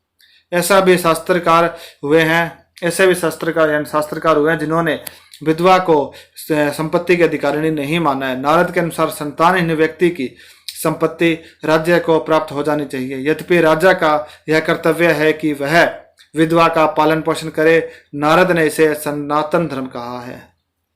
नेक्स्ट क्वेश्चन है, निम्नलिखित में से कौन निष्पुत्र में पति के मरने पर विधवा को उसका उत्तराधिकारी स्वीकार करता है और राजा को उसकी संपत्ति प्राप्त करने की अनुमति नहीं देता? Option number 1 Gautam, option number 2 Vashishtha, option number 3 Vishnu, option number 4 Yajnavalkya. तो इसका सही आंसर है याज्ञवल्क्य। नेक्स्ट क्वेश्चन है ध्रुवाधिकारिणिक का क्या अभिप्राय है? ऑप्शन नंबर 1 हिंदू विवाह में एक धार्मिक अनुष्ठान, ऑप्शन नंबर 2 धान्य में राजा के अंश का संग्रहण करने वाला अधिकारी, ऑप्शन नंबर 3 ज्योतिषी, ऑप्शन नंबर 4 तारों से दिशा का ज्ञान करने वाला नाविक। तो इसका सही आंसर है धान्य से राजा के अंश का संग्रहण करने वाला अधिकारी। गुप्त काल में भूमि कर संग्रहण करने के लिए ध्रुवाधिकरण तथा भूमि अभिलेखों को सुरक्षित करने के लिए महाक्षपटलिक और कार्णिक नामक पदाधिकारी थे। न्यायाधिकरण नामक व्यापारी भूमि संबंधी विवादों को निपटारा करता था।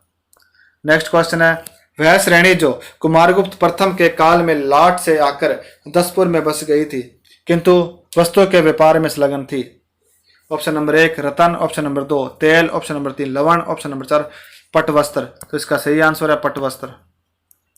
गुप्त युग में व्यापार वाणिज्य में अभूतपूर्व प्रगति हुई। व्यवसाय एवं उद्योग का संचालन श्रेणियां करती थी। श्रेणी एक ही तरह के व्यवसाय अथवा शिल्प का अनुसरण करने वाले लोगों की समिति होती थी। मंदसौर अभिलेख में पटवाई श्रेणी रेशमी सूत बनाने वाली का उल्लेख मिलता है जो लाट प्रदेश को छोड़कर दसपुर में जा बसी। इस प्रवचन का मुख्य कारण यह प्रतीत होता है कि इस समय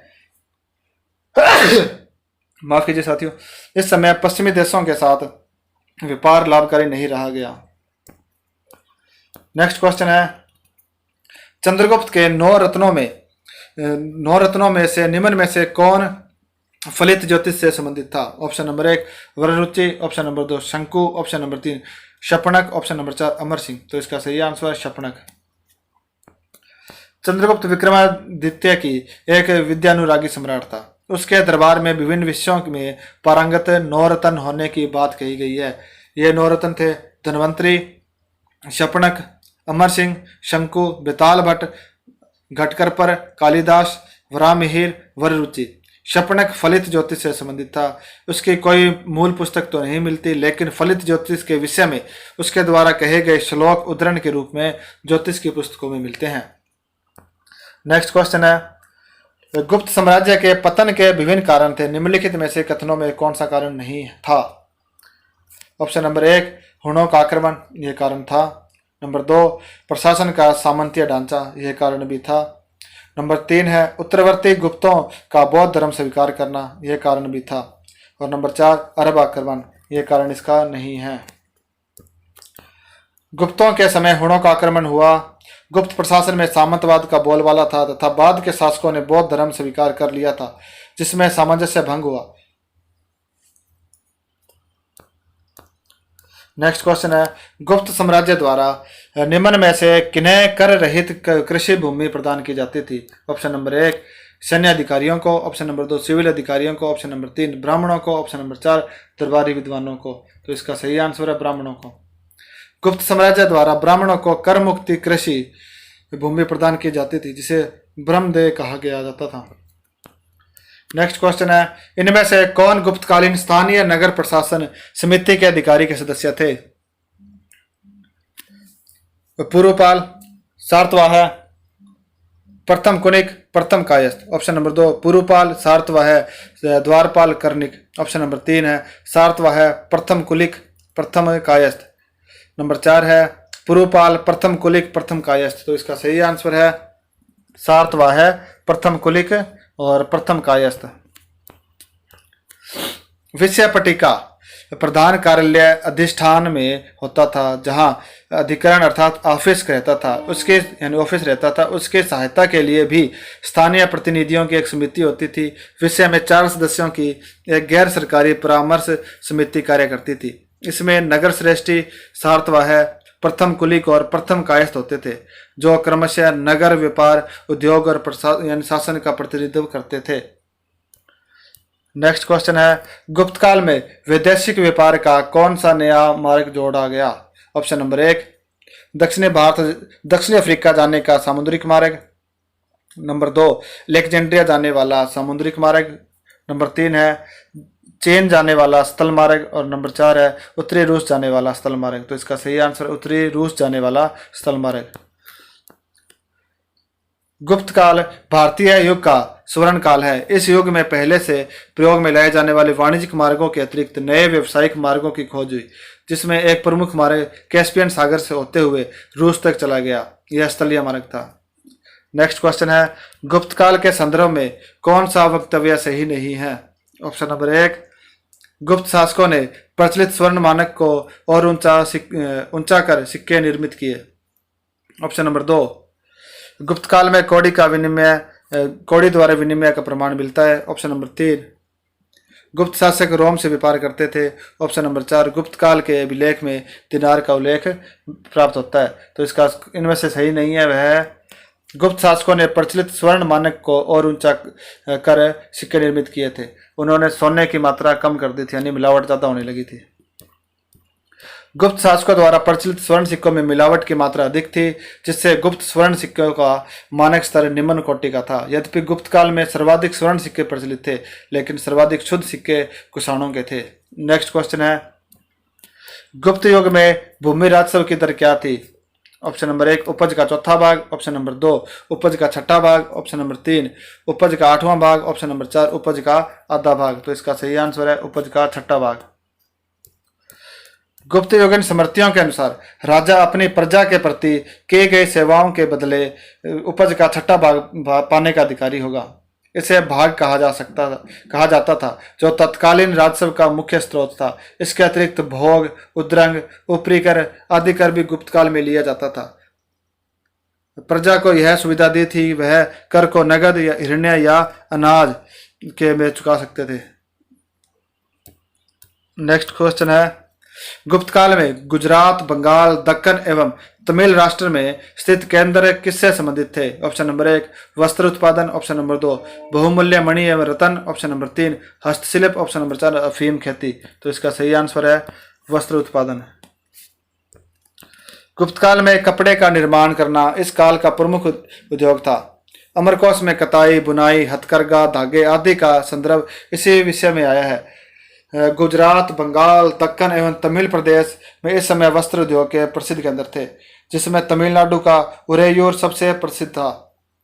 यहाँ पर बंगाल के समान ही महीन सूती वस्त्र का उत्पादन किया जाता था। निम्न में से कौन एक कृषि कर नहीं था? ऑप्शन नंबर 1, भाग। ऑप्शन नंबर 2, कर। ऑप्शन नंबर 3, शुल्क। ऑप्शन नंबर 4, हरीला कर। तो इसका सही आंसर है कर। भाग, शुल्क, हरीला कर आदि कृषि कर से संबंधित थे, क्योंकि भू राजस्व को भाग कहा जाता था, जिसमें उत्पादित अनाज का एक भाग राज्य कर के रूप में लेता था। शुल्क भी एक प्रकार का भूमि कर ही था, जबकि कर सामान्यतः लगान शुल्क या राज्य कर था। मनु के अनुसार कर भाग के अतिरिक्त टैक्स था। बाद में कर शब्द का प्रयोग भाग के अतिरिक्त किसी भी प्रकार के कर के लिए किया जाने लगा। अर्थशास्त्र में प्रतिकर का भी उल्लेख मिलता है। यह भी किसी प्रकार का अतिरिक्त कर था। हरीला कर हलों पर लगाया जाने वाला कर था। नेक्स्ट क्वेश्चन है, निम्नलिखित में से एक की अन्य 3 से भिन्न गुणार्थकता है? सभा। ऑप्शन नंबर 2, नगरम। ऑप्शन नंबर 3, भुक्ति। ऑप्शन नंबर 4, उर। तो इसका सही आंसर है भुक्ति। भुक्ति गुप्तकालीन प्रांतों का नाम अथवा शासन का एक भाग था, जबकि सभा, नगरम एवं उर जन सामान्य अथवा साधारण लोगों की सभा थी। नेक्स्ट क्वेश्चन है, भारतीय दर्शन की प्रारंभिक शाखा कौन है? Option number 1, Sankhya. Option number 2, Mimamsa. Option number 3, Vaisheshika. Option number 4, Charvaka. तो इसका सही आंसर है सांख्य। भारतीय दर्शन की प्रारंभिक शाखा सांख्य थी।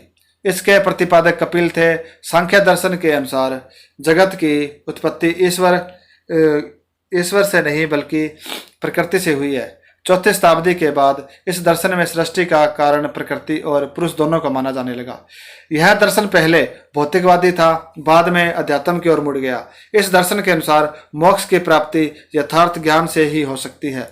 अन्य दर्शनों के प्रतिपादक इस प्रकार हैं। मीमांसा दर्शन के प्रतिपादक जैमिनी, वैशेषिक के कनाद, योग के पतंजलि, न्याय के गौतम, वेदांत के बादरायण और सांख्य के कपिल। नेक्स्ट क्वेश्चन, सांख्य दर्शन प्रतिपादित किया गया है। ऑप्शन नंबर 1 गौतम द्वारा, ऑप्शन नंबर 2 जैमिनी द्वारा, ऑप्शन नंबर 3 कपिल द्वारा, ऑप्शन नंबर 4 पतंजलि द्वारा। तो इसका सही आंसर है कपिल द्वारा। नेक्स्ट क्वेश्चन है, मीमांसा दर्शन के अनुसार मुक्ति संभव है। ऑप्शन नंबर 1 ज्ञान से, ऑप्शन नंबर 2 भक्ति से, ऑप्शन नंबर 3 योग से और ऑप्शन नंबर 4 है कर्म से। तो इसका सही आंसर है कर्म से। मीमांसा दर्शन के अनुसार मोक्ष या मुक्ति मार्ग से ही, मुक्ति कर्म से ही संभव है। यह दर्शन कर्म को ही महत्व देता है जो अपनी शक्ति यानी अपूर्व से फल प्रदान करने में सक्षम है। इस दर्शन का प्रधान लक्ष्य कर्म की महत्ता को प्रतिपादित करना है। आत्मा का शरीर, इंद्रिया एवं बाह्य पदार्थों से छुटकारा ही मोक्ष है। मोक्ष की अवस्था को कुछ मीमांसकों ने आनंदमय माना है। इनके अनुसार वेद शाश्वत सत्य है। मीमांसा के प्रणेता जैमिनी को थे। इस दर्शन के प्रवर्तक वेद को शाश्वत सत्य मानते हैं। नेक्स्ट क्वेश्चन, मीमांसा के प्रणेता थे। Option number 1 Kanada, option number 2 Vashishtha, option number 3 Vishwamitra, option number 4 Jaimini. तो इसका सही आंसर है जैमिनी। और आज का हमारा लास्ट क्वेश्चन है, निम्न में से किस दर्शन का मत है कि वेद शाश्वत सत्य है। Option number 1 Sankhya, option number 2 वैशेषिक, ऑप्शन नंबर 3 मीमांसा, ऑप्शन नंबर 4 न्याय, ऑप्शन नंबर 5 योग। तो इसका सही आंसर है मीमांसा। तो आज के लिए बस इतने ही साथियों, मिलते हैं कल कुछ नए क्वेश्चन के साथ। तब तक के लिए धन्यवाद। अगर वीडियो पसंद आए तो इसे लाइक कीजिए, अपने दोस्तों के साथ शेयर कीजिए और यूट्यूब चैनल को सब्सक्राइब जरूर कीजिए साथियों। धन्यवाद साथियों।